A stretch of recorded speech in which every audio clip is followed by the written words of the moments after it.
ഉത്തർപ്രദേശിലെ മീററ്റിൽ ലഹരി നിർമ്മിച്ചു ശേഖരിക്കാൻ തയ്യാറാക്കിയ രഹസ്യ താവളം പോലീസ് കണ്ടെത്തി. 70-ലധികം കേസുകളിൽ പ്രതി ചേർക്കപ്പെട്ട തസ്ലിം എന്നയാളുടെ വീട്ടിലാണ് വൻ ലഹരി ശേഖരം സൂക്ഷിക്കാൻ നിലവറയൊരുക്കിയിരുന്നത്. നിലവറയ്ക്ക് പിന്നിലൂടെ കടന്നുകളഞ്ഞ തസ്ലിമിനെ പിടികൂടാൻ കഴിഞ്ഞിട്ടില്ല.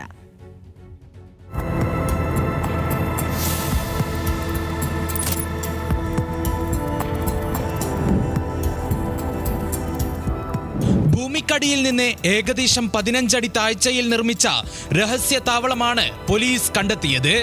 മീററ്റിലെ ക്രിമിനൽ ലിസ്റ്റിൽ പ്രധാനിയായ തസ്ലീമിന്റെ വീട്ടിൽ അന്വേഷണ സംഘം എത്തുമ്പോൾ കല്യാണ വീടുകൾ അലങ്കരിക്കാനുള്ള സാധനങ്ങളും കസേരകളുമാണ് കാണാനായത്.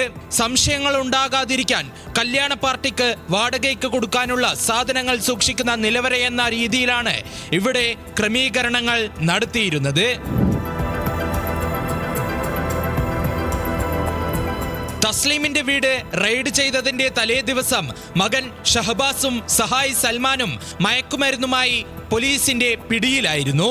500 ഗ്രാമിലധികം ചരസാണ് പിടിയിലാകുമ്പോൾ ഇവരുടെ കയ്യിലുണ്ടായിരുന്നത്. വൻതോതിലുള്ള ഒരു ലഹരിക്കടത്തിന് തസ്ലീം ആസൂത്രണം നടത്തുന്നതായി മീററ്റ് പോലീസിന് വിവരം ലഭിച്ചതായാണ് സൂചന. പോലീസ് നിലവറയിലെത്തുമ്പോഴേക്കും തസ്ലീം കടന്നു കളഞ്ഞിരുന്നു. ഇയാളെ ഇതുവരെ കണ്ടെത്താനും കഴിഞ്ഞിട്ടില്ല. തസ്ലീം കുട്ടികളെ ഉപയോഗിച്ച് ലഹരിക്കടത്ത് നടത്തിയതായും കണ്ടെത്തിയിട്ടുണ്ട്. ഗുണ്ടാ നിയമപ്രകാരം ഇയാളുടെ നിരവധി സ്വത്തുവകകൾ നേരത്തെ കണ്ടുകെട്ടിയിരുന്നു. ലഹരിക്കടത്തും മാഫിയ പ്രവർത്തനങ്ങളും തടയാൻ ഊർജിത നടപടികളുമായി മുന്നോട്ടു പോകുകയാണെന്ന് UP പോലീസ് അറിയിച്ചു.